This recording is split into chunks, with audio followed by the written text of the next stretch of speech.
আমার কাপড়-চাপড় একবার টাইনা ফেলালতাছে। ঠিক আছে? মানে ছিঁড়া ফালাইতাছে ও। না একবার কি বলতাম কুত্তা পাগল হয়ে গেছে একবারে। যৌবন জ্বালা, এত জ্বালা। পরে আমিও মনে করেন যে করলাম। ঠিক আছে? সেদিন অনেক মজা করলাম। জামা-কাপড় খুললাম। কইলা হাইরা ছিলর মহল খুললাম। খুলে একবারে মনে করেন যে একবারে শেষ।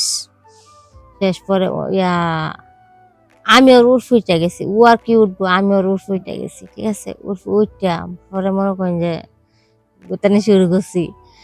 দেওয়া শুরু করছি। পরে কইতাছে ও আমাকে এমনভাবে দিছে ইস! আরো দাও শোনা, আরো দাও। ওই শোনা এত মজা। এই কারণেই তো আমি তোমার পিছনে ঘুরছি। তোমার বাবার পিছনে ঘুরছি তোমার জন্য। ইস! তুমি আমাকে এত মজা দিতে পারো। এই কারণেই তো। আরো মনে করেন যে আমি অল্প বয়স না, কচি চেহারা, কচি ডাবের পানি আমি। বুঝেন না? তারপরে মনে করেন কি যে আমরা সেই মজা করলাম বাসরাতে। অনেক মজা করলাম। অনেক মজা করলাম। তারপরে এ সকাল হলো, গোসল-মোসল করলাম। আ আমার নাম আমার নাম তানিয়া। আ আমার জীবনের একটা গল্প নিয়ে আসছি। আশা করি গল্পটা ভালো লাগবে। উম আরমান নামে একটা ছেলে আমার বাবার সাথে পরিচয় হলো। কিভাবে পরিচয় হলো তা তো আমি জানি না। আ তে বাবা ওরে খুব ভালো জানতো। কারণ ও মনে করেন যে বাবার কাছে আইসা খালি টাকার কথা বলতো। মানে দেখাইতো যে আমার এ আছে, সে আছে, আমি এত টাকার মালিক, এত কোটি টাকার মালিক, এত লাখ টাকার মালিক। ঠিক আছে? তে বাবার কাছে আইসা খালি এডি বলতো।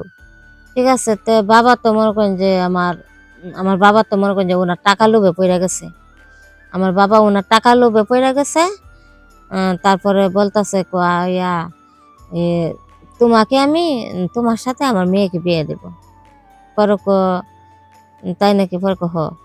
কিন্তু ওই ছেলেটা যে ছিটার, ওই আরমান নামে ছেলেটা যে ছিটার, আরমানের যে ছিটার এটা তো আর বাবা জানতো না। কিন্তু বাবারে ফুসকায়া-ফাসকায়া মনে করেন যে কিভাবে আমাকে বিয়ে করব। ঠিক আছে? ওই দান্দা ছিল আরমানের। আরমানের ওই দান্দা ছিল। মনে করেন কি যে বাবার কাছে খালি এইসব টাকার ব্যাপারে আলাপ করতেন তো বাবা লোভে পইড়া গেছে। এখন বাবা তো মনে করেন যে আমাকে ওই ছেলের কাছে বিয়ে দিবে। তে বিয়ে দিবে ভালো কথা। বিয়ে দিল। বিয়ে দিল তারপরে মনে করেন কি যে আমরা বাসর ঢুকলাম। বাসর রাতে ঢুকলে তারপরে মনে করেন যে ওনারে সালাম করলাম। তারপরে ওনার সাথে গল্প-মল্প করলাম। তখনও এই জানি আমার সাথে কেমন কেমন জানি লাগছে যে ছেলেটা মনে হয় বেশি একটা ভালো না। তারপরেও তো কি করব, কিছু করার নাই। যেহেতু বিয়ে হয়ে গেছে গা, এখন বর্তমানে সে আমার হাসব্যান্ড। ঠিক আছে? হাজার খারাপ হইলেও মনে করেন যে হ্যাঁ রে এখন আমার মাইনা নিতে হইব।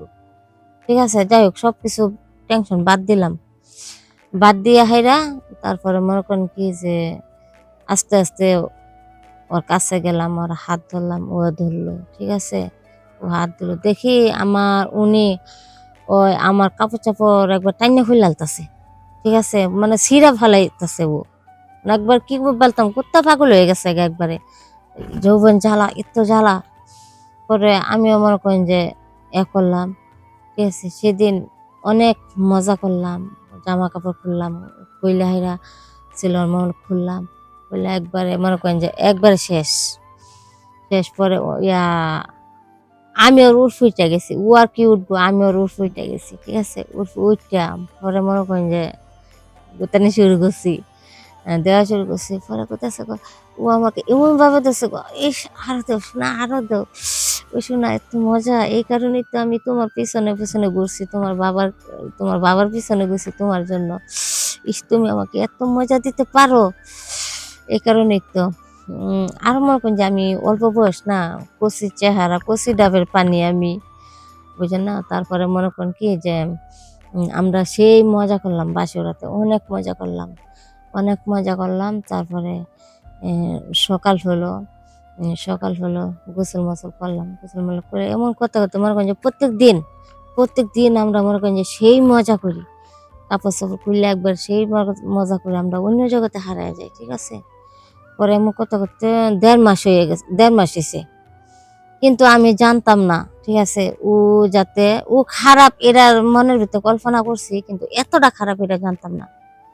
পরে ১.৫ মাস পরে উম ও একটা চিঠি লেখা থইয়া পরে ও চইলা গেল।